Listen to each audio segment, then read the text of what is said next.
भारतीय अंतरिक्ष कार्यक्रम, जो कि डॉक्टर विक्रम साराभाई की संकल्पना थी। किनकी संकल्पना थी? डॉक्टर विक्रम साराभाई की संकल्पना थी। इन्होंने ही अंतरिक्ष के बारे में विचार रखा अपना, और इन्हीं को अंतरिक्ष कार्यक्रम का जनक भी कहा जाता है। यह जो विक्रम साराभाई हैं, इनको अंतरिक्ष कार्यक्रम का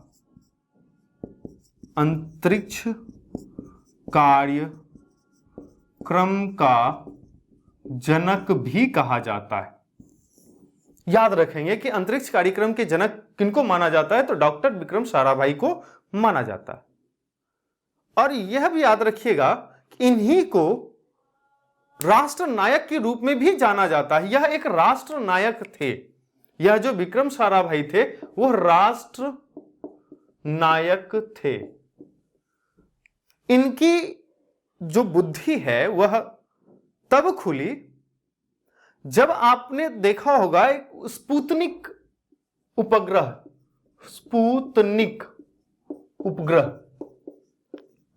जो सोवियत रूस द्वारा 4 अक्टूबर 1957 को 1957 को अंतरिक्ष में भेजा गया था। उस समय इनकी दिमाग जो है वह खुली कि भैया अंतरिक्ष में भी अपने को कदम बढ़ाना चाहिए। इसी के बाद अगर हम बात करें कि सर्वप्रथम विश्व में कौन से कृत्रिम उपग्रह को भेजा गया था, तो सर्वप्रथम स्पुतनिक उपग्रह था, जो कि सोवियत रूस, उस समय के सोवियत रूस के द्वारा 4 अक्टूबर 1957 को अंतरिक्ष में लॉन्च किया गया। यह जो स्पुतनिक उपग्रह है विश्व का सर्वप्रथम है, विश्व का सर्वप्रथम कृत्रिम उपग्रह है।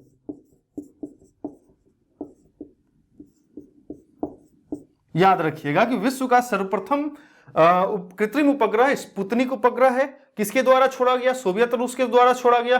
और कब छोड़ा गया? तो 4 अक्टूबर 1957 को यह प्रक्षेपित किया गया। तो उस समय जो है इन्हीं विक्रम साराभाई को इस बात को समझने में कोई देर नहीं लगा कि जो कृत्रिम उपग्रह है, यह जो उपग्रह है, इसकी उपयोगिता क्या है।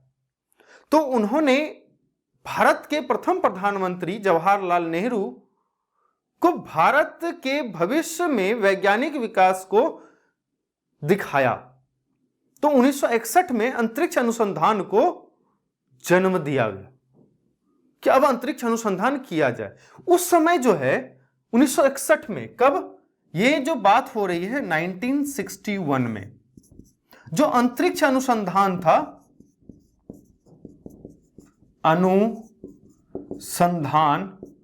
इसको याद रखिएगा कि परमाणु ऊर्जा विभाग के देखरेख में रखा गया। किसके देखरेख में रखा गया? परमाणु विभाग के देखरेख में इनको रखा गया। किसका देखरेख? परमाणु विभाग करेगा। 1962 में अंतरिक्ष अनुसंधान के लिए याद रखिएगा कि 1962 में, फिर 1962 में क्या हुआ कि भारतीय राष्ट्रीय जो अंतरिक्ष अनुसंधान के लिए भारतीय राष्ट्रीय समिति, अंतरिक्ष अनुसंधान के लिए, इस अंतरिक्ष अनुसंधान के लिए भारतीय अनुसंधान के लिए ध्यान में रखेंगे, भारतीय राष्ट्रीय समिति का गठन किया गया। 1962 में भारतीय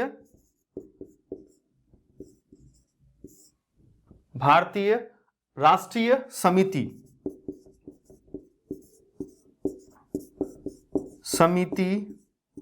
का गठन किया गया, जिसमें डॉक्टर साराभाई, जो डॉक्टर विक्रम साराभाई थे, वह सभापति के रूप में नियुक्त किए गए। डॉक्टर विक्रम साराभाई को 1962 में भारतीय राष्ट्रीय अंतरिक्ष अनुसंधान समिति के सभापति के रूप में नियुक्त किया गया था। कब नियुक्त किया गया था? तो 1962 में भारतीय अंतरिक्ष अनुसंधान राष्ट्रीय समिति जो है उसके अध्यक्ष के रूप में इनको नियुक्त किया गया था। ठीक है, यहां तक तो इसके इतिहास को समझ में आता है हमें। इसके बाद याद रखिएगा कि धीरे धीरे धीरे धीरे धीरे धीरे पूरा विश्व इस अंतरिक्ष कार्यक्रम की ओर बढ़ना स्टार्ट कर दिया। भारत पर कई प्रतिबंध भी लगे। मैं बताता हूं उस प्रतिबंध के बारे में। भारत पर कई बार प्रतिबंध लगाया गया। एक खास प्रतिबंध है अमेरिकी प्रतिबंध। याद रखिएगा, अमेरिकी प्रतिबंध। इस अमेरिकी प्रतिबंध को आप समझिएगा थोड़ा गौर से। जब भारत ने अपना पहला आर्यभट्ट सैटेलाइट बनाया था, वो बात है 1975 की, वो मैं बात करूंगा कि आर्यभट्ट कब लॉन्च हुआ, भास्कर कब लॉन्च हुआ, रोहिणी कब लॉन्च हुआ, एप्पल कब लॉन्च हुआ, ये सब बात करते हैं हम लोग। फिलहाल इतना समझते हैं कि भारत अपना कदम धीरे धीरे धीरे धीरे इसमें अंतरिक्ष कार्यक्रम में बढ़ाना स्टार्ट कर दिया था। सोवियत संघ के साथ भारत का काफी ही बेहतर रिलेशन रहा है समय के पहले, जब आजादी नहीं भी थी तब से भी। तो सोवियत संघ के साथ भारत के बूस्टर तकनीक के क्षेत्र में सहयोग का जो अमेरिका था वह विरोध कर रहा था कि सोवियत संघ को कह रहा था बूस्टर तकनीक का सहयोग ना करे, क्योंकि भारत उस समय तक चाहता था कि भारत के पास परमाणु हथियार भी हो। तो अमेरिका कभी भी नहीं चाहता था कि कोई भी देश भारत की मदद करे और भारत को परमाणु शक्ति में आगे बढ़ने दिया जाए। तो याद रखिएगा कि सोवियत संघ जब भारत के साथ बूस्टर तकनीक में काम कर रहा था, उस समय अमेरिका परमाणु अप्रसार नीति के आड़ में, मतलब परमाणु अप्रसार नीति क्या होता है कि जब आप किसी भी तरह के जो रेडियो एक्टिव तत्व होता है उसकी खरीद फरोख्त आप नहीं कर सकते हैं। रेडियो एक्टिव तत्व जो जिससे कि परमाणु बम बनाया जाता है, आप उस परमाणु बम को इस्तेमाल में नहीं ला सकते, परमाणु बम नहीं बना सकते। आप उसका इस्तेमाल शांति के रूप में कर सकते हैं। पता होगा आपके जो 7 सदस्य हैं जो वीटो पावर होल्ड करते हैं, उनके पास यह ताकत है कि वह किसी भी देश को किसी भी प्रकार के परमाणु हथियार बनाने से रोक सकता है। इसी क्रम में अगर जब अमेरिका को लगा कि भारत इस क्षेत्र में काफी आगे बढ़ सकता है तो विरोध करना शुरू कर दिया। 1992, याद रखिएगा 1992 की 1992 की बात है। उस समय इसरो भारतीय संस्था इसरो और एक याद रखिएगा यह जो संस्था है यह भारत का है, भारत की संस्था है, अंतरिक्ष संस्था इसरो, और एक संस्था है जो सोवियत संघ की संस्था है जिसको कि क्या कहते हैं, ग्लाव कॉस्मोस कहते हैं, ग्लाव कॉस्मोस जो कि सोवियत संघ का है।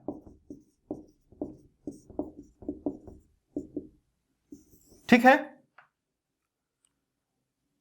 तो दोनों पर, इसरो पर भी और ग्लाव कॉस्मोस पर भी, दोनों पर अमेरिका ने 1992 में प्रतिबंध लगाने की धमकी दी थी। तो भैया हम तुम दोनों को बंद कर देंगे, नहीं काम करने देंगे। तो इसी क्रम में सोवियत संघ जो भारत की मदद पहले उपग्रह से ही कर रहा था, हाथ उन्होंने पीछे खींच लिया अपना। अब बोला कि हमसे नहीं हो पाएगा, लेकिन सोवियत संघ ने फिर भी मदद तो किया। क्रायोजेनिक लिक्विड जो होता है रॉकेट इंजन, जो कि लिक्विड इंजन रॉकेट जो है, जो क्रायोजेनिक होता है, उसको भारत को देने के लिए तैयार था कि भारत को हम दे देंगे। लेकिन इसके निर्माण से, जो कि कह सकते हैं कि उसके निर्माण में जो तकनीक का इस्तेमाल होता है, क्योंकि जब हम कुछ बनाते हैं तो उसमें तकनीक की इस्तेमाल की जाती है, उस तकनीक को देने में तैयार नहीं हुआ, उस तकनीक को नहीं देना चाहता। भारत खरीदना चाहता था, फ्री में थोड़ी, खरीदना चाहता था। इस असहयोग का परिणाम यह हुआ कि भारत अमेरिकी प्रतिबंध का सामना करते हुए भी सोवियत संघ से बेहतर स्वदेशी तकनीक 2 सालों में के अथक प्रयास और शोध के बाद विकसित कर ली।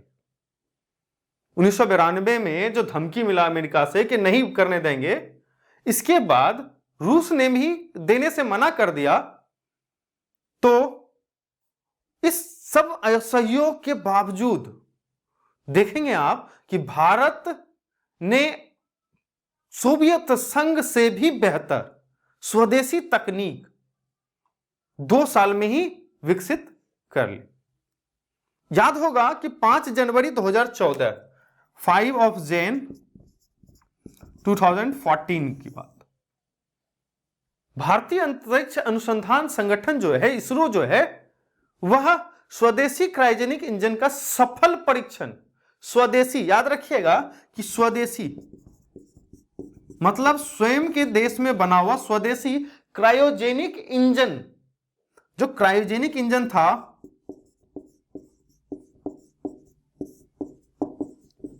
इंजन का सफल प्रक्षेपण कर लिया। सफल परीक्षण भी हो गया, सफल प्रक्षेपण भी हो गया। ठीक है, इससे जो है भू स्थिर उपग्रह को प्रक्षेपित किया गया था, D5 उड़ान में किया गया था। ठीक है,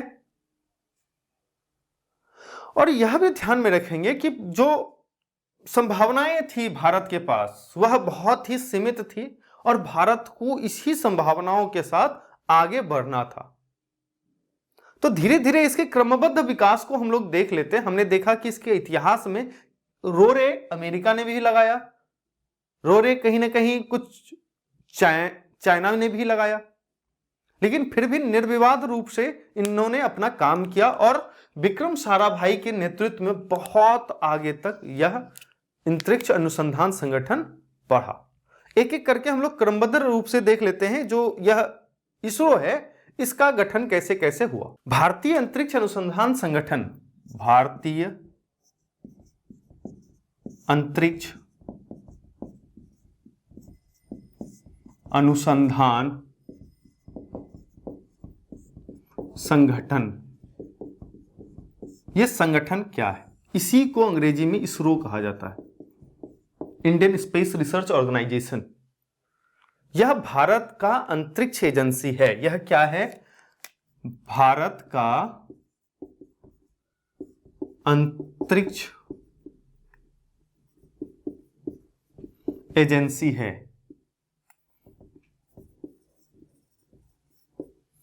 ठीक है,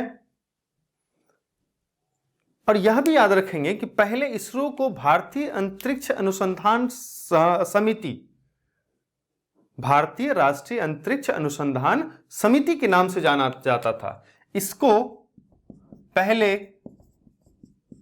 भारतीय अंतरिक्ष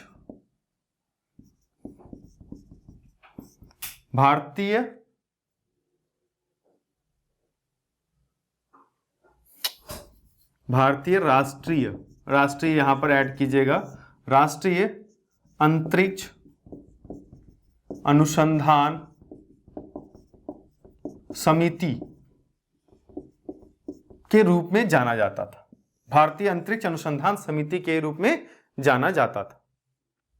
ठीक है, इसको हम कह सकते हैं Indian national space research committee. ठीक है, इसके थ्रू जाना जाता था और बाद में इसी का नाम कर दिया गया भारतीय अंतरिक्ष अनुसंधान संगठन। याद रखिएगा कि डॉक्टर विक्रम ए साराभाई की दूरदर्शिता पर 1962 में भारत सरकार द्वारा स्थापित किया गया था। इसकी स्थापना कब हुई थी? बताया मैंने 1962 में। किसके नेतृत्व में? डॉक्टर विक्रम साराभाई के नेतृत्व में इसकी स्थापना की गई थी। इसरो का गठन जो है वह 15 अगस्त 1969 को किया गया। जो इसरो है, ISRO है, इसका जो गठन 15 अगस्त 1969 में, लगभग 1969 में किया गया था। इसरो का गठन 1969 में किया गया था और भारतीय राष्ट्रीय अंतरिक्ष अनुसंधान समिति का गठन 1962 में डॉक्टर विक्रम साराभाई के नेतृत्व में किया गया था। हमने कहा कि जो इसरो है उसका गठन 15 अगस्त 1969 को हुआ और जो भारतीय राष्ट्रीय अंतरिक्ष अनुसंधान समिति था उसको 1962 में किया गया। अब 1969 से जो है भारतीय राष्ट्रीय अंतरिक्ष अनुसंधान समिति का सारा जो कार्यभार था वह भारतीय अंतरिक्ष अनुसंधान संगठन ने निभाना स्टार्ट कर दिया। यह जो है अंतरिक्ष विभाग के अंतर्गत आता है। जो इसरो है वह इसरो अंतरिक्ष विभाग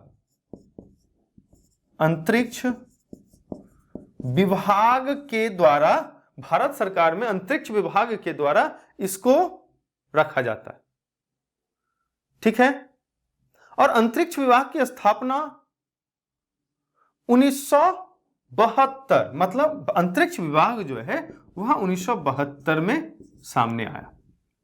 और इस 1972, क्योंकि पता है कि इससे पहले जो है जो अंतरिक्ष अनुसंधान समिति था इसको आप परमाणु ऊर्जा के अंतर्गत रखा गया था, लेकिन बाद में इसके लिए एक स्पेशल विभाग ही डिसाइड कर लिया गया, अंतरिक्ष विभाग।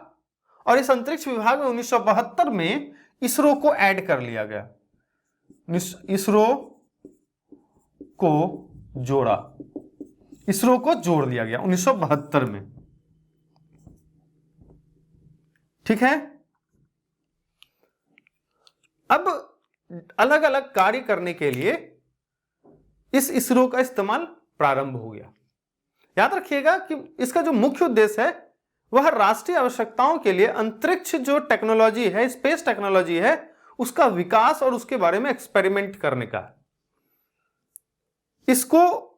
इसरो ने संचार, जैसे कि टेलीफोन वगैरह, दूरदर्शन, टीवी देखते हैं हम लोग, मौसम संबंधित सेवाएं, संसाधन मॉनिटरिंग, प्रबंधन, है ना, ये सब सेवाओं में अंतरिक्ष के ज्ञान को लाने का कोशिश किया। इसरो ने उपग्रहों को अपेक्षित कक्षाओं में, जो उनकी कक्षाएं होती है, स्थापित करने के लिए उपग्रह प्रक्षेपण यान PSLV, GSLV विकसित किए। अपनी तकनीकी और प्रगति के साथ इसरो देश में विज्ञान और विज्ञान संबंधित शिक्षा में योगदान देता है।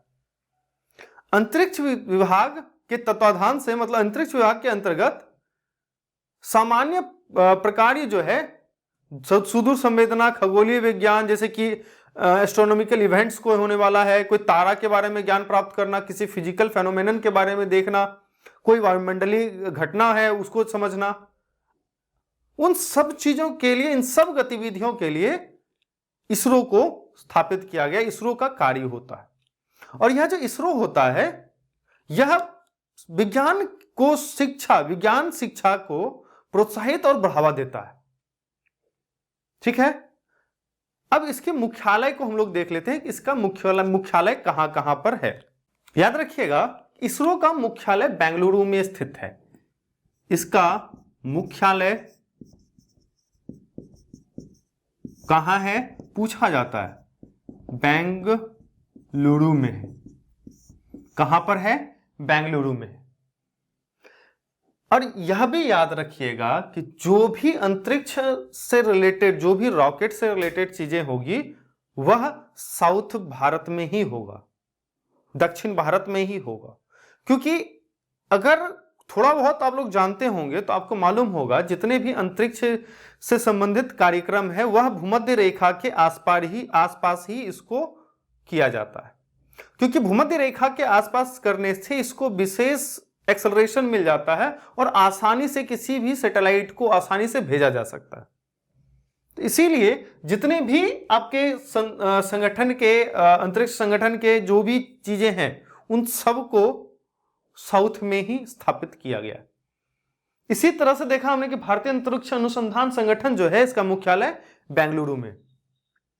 इसका जो गतिविधि है बहुत सारे डिफरेंट डिफरेंट केंद्र हैं और इकाई में फैली हुई है।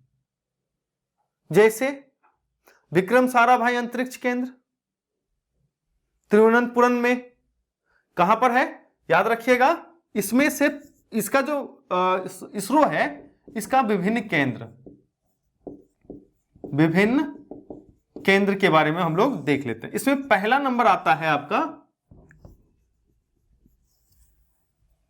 इसमें पहला नंबर आता है विक्रम साराभाई अंतरिक्ष केंद्र। विक्रम साराभाई अंतरिक्ष केंद्र। यह जो विक्रम साराभाई अंतरिक्ष केंद्र है, यह तिरुवनंतपुरम में है। याद रखिएगा, तिरुवनंतपुरम में है। इसका काम क्या है? तिरुवनंतपुरम में प्रमोचक रॉकेट का निर्माण किया जाता है। याद रखिएगा, तिरुवनंतपुरम में प्रमोचक रॉकेट का निर्माण होता है। विक्रम साराभाई अंतरिक्ष केंद्र में तिरुवनंतपुरम में है, प्रमोचक रॉकेट का निर्माण होता है। और दूसरा है UR राव अंतरिक्ष केंद्र। दूसरा आपका आता है इसी में UR राव अंतरिक्ष केंद्र। इस UR राव अंतरिक्ष केंद्र जो कि बेंगलुरु में, कहां पर है ये, याद रखिएगा, ये बेंगलुरु में है, बेंगलुरु में है। और बेंगलुरु में इसका काम क्या है, तो याद रखिएगा, उपग्रह का डिजाइन क्या करता है। यहां पर इसमें UR राव अंतरिक्ष केंद्र में उपग्रह का डिजाइन और विकास किया जाता है। उपग्रह का डिजाइन भी किया जाता है और उपग्रह का विकास भी किया जाता है UR राव अंतरिक्ष केंद्र के अंतर्गत। UR राव अंतरिक्ष केंद्र के बाद अगला है सतीश धवन अंतरिक्ष केंद्र। याद रखेंगे, अगला है आपका थर्ड नंबर सतीश धवन अंतरिक्ष केंद्र है। यह सतीश धवन अंतरिक्ष केंद्र करता क्या है और है कहां पर? तो याद रखिएगा, यह जो सतीश धवन अंतरिक्ष केंद्र है, यह श्रीहरिकोटा में है। श्रीहरिकोटा, यह श्रीहरिकोटा में है।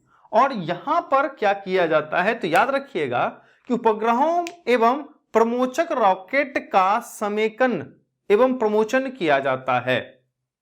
क्या किया जाता है कि श्रीहरिकोटा में उपग्रहों एवं प्रमोचक रॉकेट, उपग्रहों एवं प्रमोचक रॉकेटों का समेकन किया जाता है, जोड़ा जाता है, असेंबल किया जाता है। ठीक है, और उसके बाद उसको वहां से प्रमोचित किया जाता है। मतलब क्या है कि उसको भेजा जाता है वापस। ठीक है, अगला आता है द्रव नोदन प्रणाली केंद्र। कहां है, क्या है आपका अगला, चौथा नंबर लिखेंगे आप लोग, द्रव नोदन प्रणाली केंद्र। यह कहां पर है? तो याद रखिएगा कि द्रव नोदन प्रणाली केंद्र जो है वह वलीय माला एवं बेंगलुरु में है। क्या करता है, कहां पर है ये? वलीय माला। याद रखेंगे कि वलीय माला और बेंगलुरु में, वलीय माला और बेंगलुरु में है। इसका काम क्या है? इसका काम क्रायोजेनिक चरण के साथ द्रव चरणों का विकास किया जाता है। यहां पर क्या किया जाता है, क्रायोजेनिक जो इंजन का फ्यूल होता है, ठीक है, क्रायोजेनिक चरण और क्रायोजेनिक चरण के साथ द्रव चरण, क्या कहेंगे, क्रायोजेनिक चरण के साथ द्रव चरणों का विकास किया जाता है। तो कहां पर किया जाता है, द्रव नोदन प्रणाली केंद्र में किया जाता है। यह कहां है, बलिया माला और बेंगलुरु में है। इसके बाद अगला आता है अंतरिक्ष उपयोग केंद्र, सैक। अंतरिक्ष 5वां नंबर है, अंतरिक्ष उपयोग केंद्र। यह जो अंतरिक्ष उपयोग केंद्र है यह अहमदाबाद में है। कहां पर है, अहमदाबाद में है। याद रखिएगा, अंतरिक्ष उपयोग केंद्र जो है वह अहमदाबाद में है। ठीक है। और अहमदाबाद में इसका काम क्या है, संचार और सुदूर संवेदना उपग्रहों को संवेदकों तथा अंतरिक्ष प्रौद्योगिकी के अनुप्रयोग से संबंधित पहलुओं पर कार्य करता है। याद रखिएगा, जो यह अंतरिक्ष उपयोग केंद्र है अहमदाबाद में जो है वह संचार का काम, मतलब क्या कहते हैं, मैसेज कन्वे करने का काम, दूर में रहने वाले उपग्रहों के साथ कांटेक्ट करने का, और जो स्पेस टेक्नोलॉजी है इसके अनुप्रयोग, जो इसकी विशेषताएं होगी, जो इसका फैसिलिटी होगी, जो इसका यूज होगा, उससे संबंधित पहलुओं पर कार्य करता है। मतलब वहां पर उसके बारे में रिसर्च करता है। उसके बाद जो अगला केंद्र है उसका नाम है राष्ट्रीय सुदूर संवेदन केंद्र। अगला है आपका राष्ट्रीय